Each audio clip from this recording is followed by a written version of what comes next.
Sir, ಈ ಜಾಗ ಇರೋದು ಊರಾಚೆ. ಇಲ್ಲಿ ಮನೆಗಳು ತುಂಬಾ ಕಡಿಮೆ ಇದೆ ಸರ್. ಪಾಳು ಬಿದ್ದಿರೋ ಮನೆಗಳು, ಈ ದೆವ್ವ ಭೂತ ಕಾಟ ಇರೋ ಮನೆಗಳು, ಹೀಗೆ ಸಾಕಷ್ಟಿವೆ.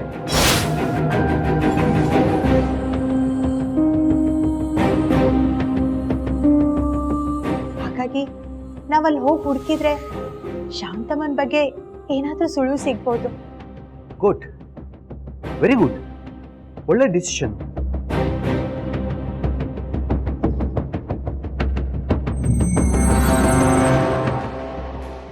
ಅಲ್ಲಿ ಹೋದ್ರೆ ನಮ್ಗೆ ಏನಾದ್ರು ತಿಳಿಬಹುದು. ಆದರೆ ತುಂಬ ಅಪಾಯಗಳಿರೋ ಜಾಗ, ಸ್ವಲ್ಪ ಹುಷಾರಾಗಿರ್ಬೇಕು.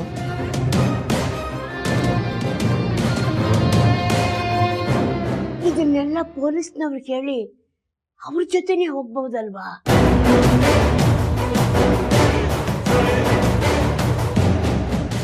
ನೋಡಿಮ್ಮ, ಪ್ರಾಸಿಕ್ಯೂಷನ್ ಅವರು ಅಂದರೆ ಪೊಲೀಸ್ನವರೇ ಅವರೇ ಕೇಸ್ ಹಾಕೋದು. ಈ ಕೇಸ್ ಹ್ಯಾಂಡಲ್ ಮಾಡ್ತಿರೋ ಇನ್ಸ್ಪೆಕ್ಟರ್ಗೆ ನಮ್ಗೆ ಸಹಾಯ ಮಾಡೋ ಮನಸ್ಸಿದ್ದಾಗಿಲ್ಲ. ಹಾಗಾಗಿ ಅವ್ರು ನಾವು ಸಹಾಯ ಕೇಳೋದು ಬೇಡ, ಅದರಿಂದ ನಮ್ಗೆ ಯಾವ ಪ್ರಯೋಜನ ಅವರು. ಸರ್, ನಾನು ಕೆಲಸ ಮಾಡ್ತೀನಿ. ಸ್ವಲ್ಪ ಜನ ಹುಡುಗರನ್ನ ಕರ್ಕೊಂಡು ಹೋಗ್ತೀನಿ. ಇವ್ರು ಯಾವುದೇ ಥರ ತೊಂದರೆ ಆಗದಿರೋ ರೀತಿ ನಾನು ನೋಡ್ಕೋತೀನಿ. ಬೇಡ ರಾಘವ್,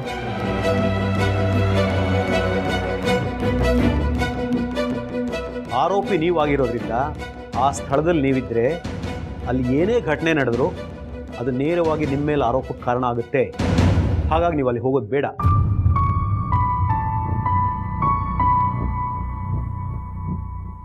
ನೀವೇನು ಬರೋದು ಬೇಡ ಬಾವ.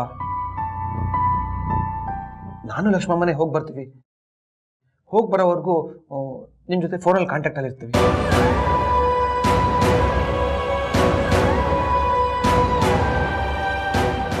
ಅಷ್ಟೇ ಅಲ್ಲ ನೀಲಕಂಠ ಅವರೇ, ನೀವು ಅಲ್ಲಿಗೆ ಹೋಗಿ. ಆದರೆ ಅಲ್ಲಿ ನಿಮಗೇನಾದರೂ ಅಪಾಯ ಆದರೆ ನೀವು ಫೋನ್ ಮಾಡಿದ್ರೆ ತಕ್ಷಣ ಓಡ್ ಬರೋಂಥ ಹುಡುಗರಿಗೆ ಹೇಳಿಟ್ಬಿಟ್ಟು ಹೋಗಿ. ನೀವು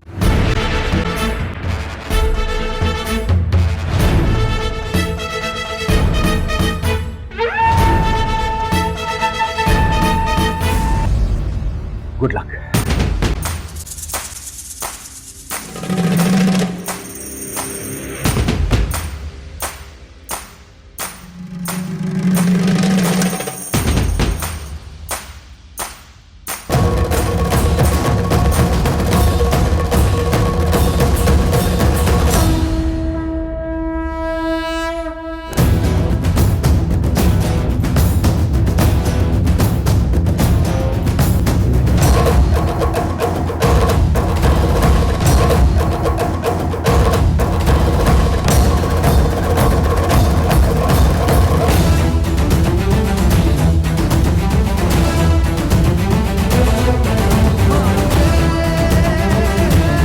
ಬೊಂಬೆ ತಂದ್ಕೊಡ್ತೀನಿ,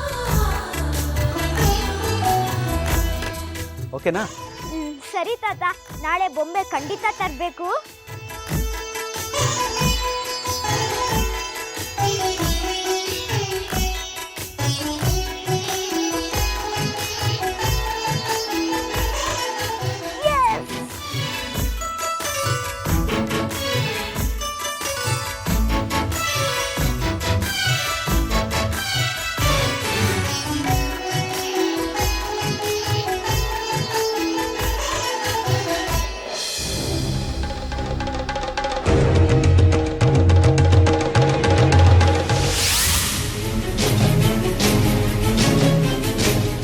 ಲಕ್ಷ್ಮಮ್ಮ, ಈ ತೋಟ ನೋಡ್ತಾ ಇದ್ರೆ ಇಲ್ಲಿ ಯಾರೋ ವಾಸ ಮಾಡ್ತಾ ಇದ್ದಾರೆ ಅನ್ಸುತ್ತೆ.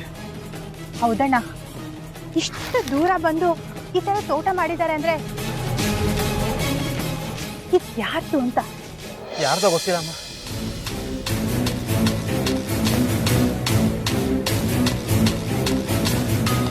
ಲಕ್ಷ್ಮಮ್ಮ, ಇಲ್ಲಿ ನೋಡಿಲಿ, ನಾವು ಅವಾಗಲೇ ಹೋಗಿದ್ದ ಜಾಗ ತಪ್ಪು.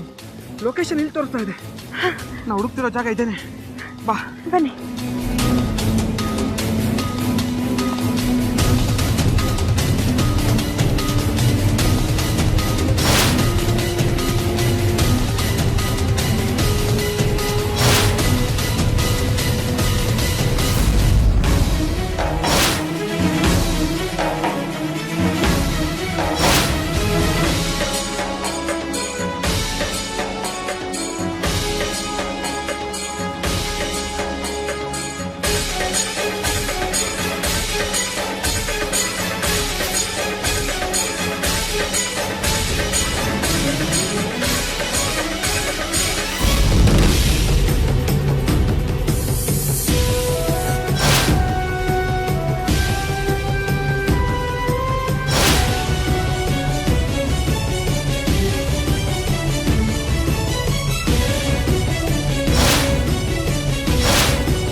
ಅಣ್ಣ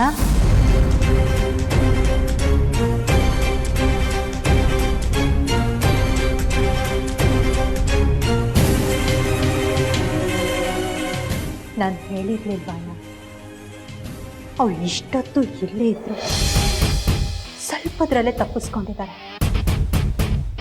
ಖಂಡಿತ ಈ ಕೆಲಸ ಆ ಮೀರಾದೆ. ಹೌದು ಲಕ್ಷ್ಮಮ್ಮ, ನೀನು ಹೇಳ್ತಾ ಇರೋದು ನಿಜ. ಅಂತ ಮಗಳ ಥರ ನೋಡ್ಕೊಂಡಿದ್ದ ಆ ಶಾಂತಮ್ಮನಿಗೆ ಈ ಥರ ಮಾಡಿದ್ದಾಳೆ ಅಂದರೆ ಅವಳು ಎಂಥ ರಾಕ್ಷಸಿ ಇರ್ಬೋದು ಹೇಳಿ. ಅಣ್ಣ ಈಗಲೇ ಏಕೆ ಅಂಕಲ್ ಹತ್ರ ಹೋಗಿ ಇದನ್ನೆಲ್ಲ ಹೇಳೋಣ, ಮುಂದೆ ಏನು ಮಾಡ್ಬೋದು ಅಂತ ಕೇಳೋಣ. ಸರಿ ಲಕ್ಷ್ಮಮ್ಮ.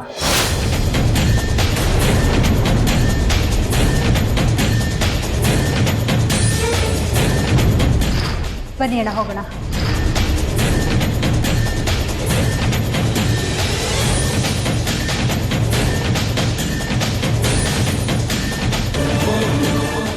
ಎಲ್ಲ ಹೊರಗಡೆ ಗೊತ್ತಾಗ್ಬೇಕಂತಿದ್ರೆ ಒಂದಲ್ಲ ಒಂದಿನ ಗೊತ್ತಾಗೇ ಆಗುತ್ತೆ.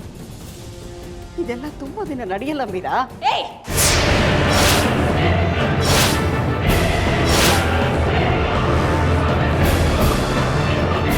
ನೀನು ನನ್ನನ್ನು ಸಾಕಿದೀಯಾ ಅನ್ನೋ ಒಂದೇ ಒಂದು ಕಾರಣಕ್ಕೆ ನಾನು ನಿನ್ನನ್ನು ಸುಮ್ಮನೆ ಬಿಡ್ತಾ ಇದ್ದೀನಿ. ಹೋಗಿದ್ರೆ